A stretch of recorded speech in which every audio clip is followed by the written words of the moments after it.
This video is brought to you by John Robben Guitar Tuition. If you enjoy the content, please consider supporting the channel by enrolling on a course, purchasing some guitar lessons or a t-shirt, or you can join my Patreon. Now, on with the show.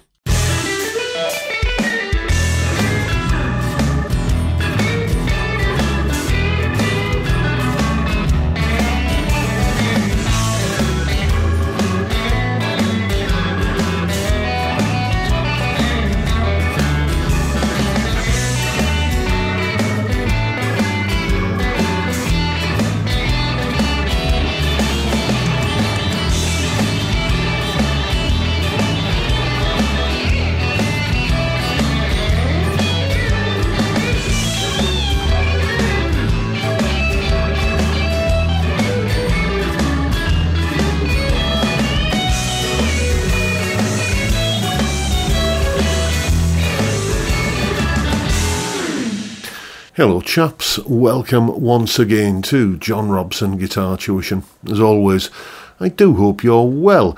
That was me having a little bit of fun playing some blues, more specifically a solo from this album, the self-titled Robben Ford and the Blue Line album that came out in I think 1992. It's one of the two albums where I really discovered Robben's playing, that and the I think his previous album Talk to Your Daughter, which came out in '88.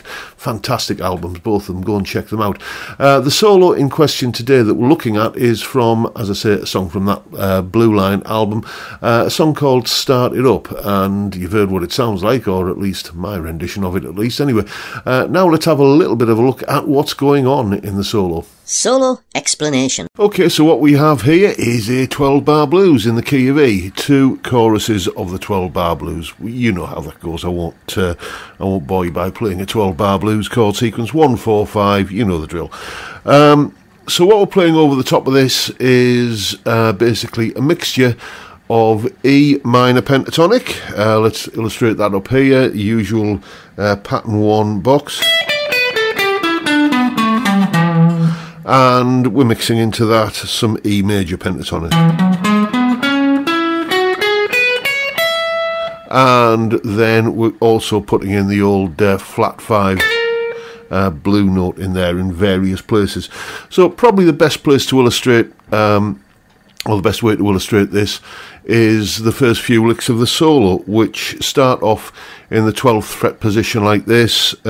We go...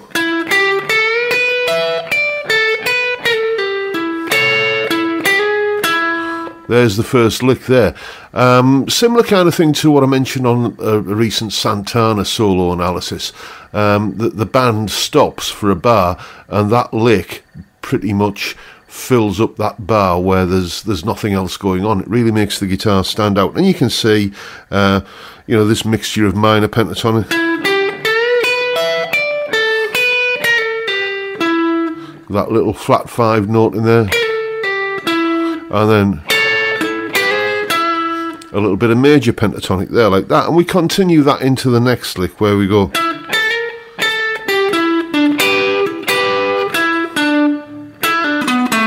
something like that,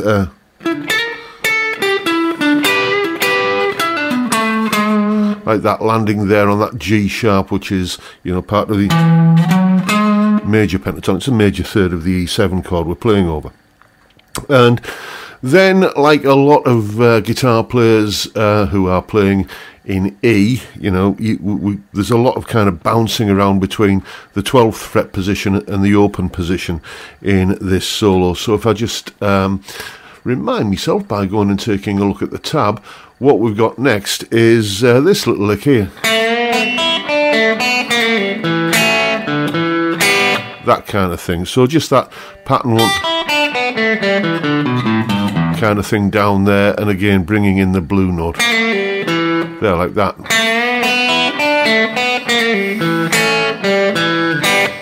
and then some more of that kind of stuff kind of going on down there. Just basically all fairly run-of-the-mill kind of stuff, really, just minor pentatonic licks with the blue note added in. And there's one here where I'm just looking at in bar 8 of the solo.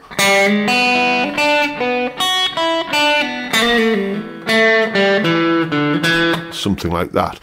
The next point I want to make that about this solo is his use of syncopation. We have a lick that happens as we're going up to the 5 chord, the B7 or B9 or however you want to play it. Basically the 5 chord in a 12 bar blues in E, where he plays this lick, which goes like this. Let's have a look.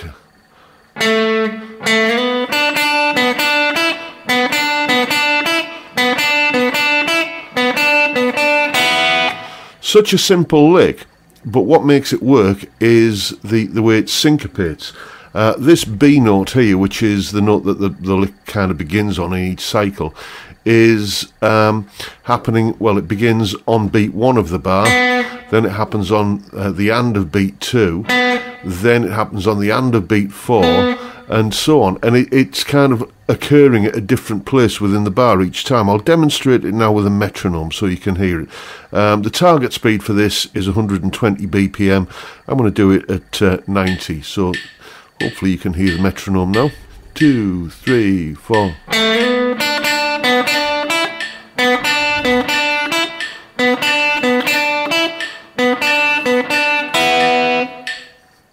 Like that, and you can hear how it's kind of sitting in a different place in relation to the beat each time. And as I've said many times, that kind of syncopation is, it makes and what would probably be a fairly mundane sounding lick sound more interesting. And we've got more of that to come. In the next couple of bars, we have this pair of double stops here, this D and G, and this A and E. Or E and A, D, G. And, if you just kind of alternate between those, which he does, and if you do it sort of at tempo, if you do this in kind of 8th notes, then it's going to sound a bit boring. Who's going to want to listen to that? But if you play it in triplets, you've got... just turn that metronome off for a second. You've got basically a repeating figure of 2 things, but played to a rhythm that's based on a count of 3, and that's going to sound like this.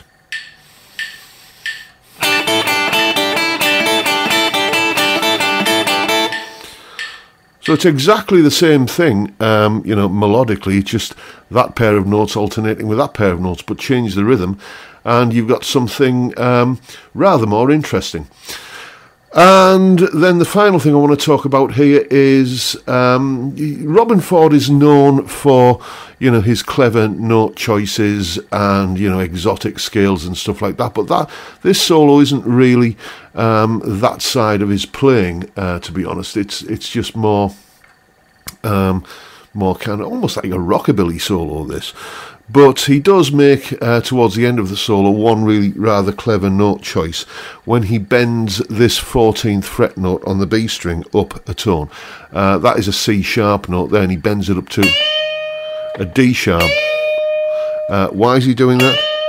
Because D sharp is a note that's in the B7 chord, the 5 chord of the 12 bar blues.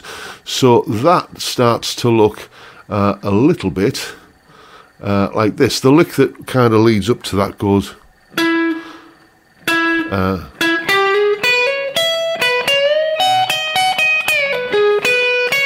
like that. So that note there is going to sound probably the wrongest note that you could imagine if you were to land on that over the A7 chord, and it's not going to sound too clever over the E7 chord as well, the 1 chord or the 4 chord. But do it over that B7 and it sits there perfectly. So what's going on in this solo then? Well, it's a 12 bar blues, and he's using, as you would normally expect in a 12 bar blues, minor pentatonic, a little bit of major pentatonic. He's using the flat 5 blue note there, the B flat or the A sharp, whatever you want to call it. He's using a lot of syncopation in those licks that I demonstrated earlier, and he's kind of, when he chooses to, he's landing on a strong chord note. He does it earlier on with that when I mentioned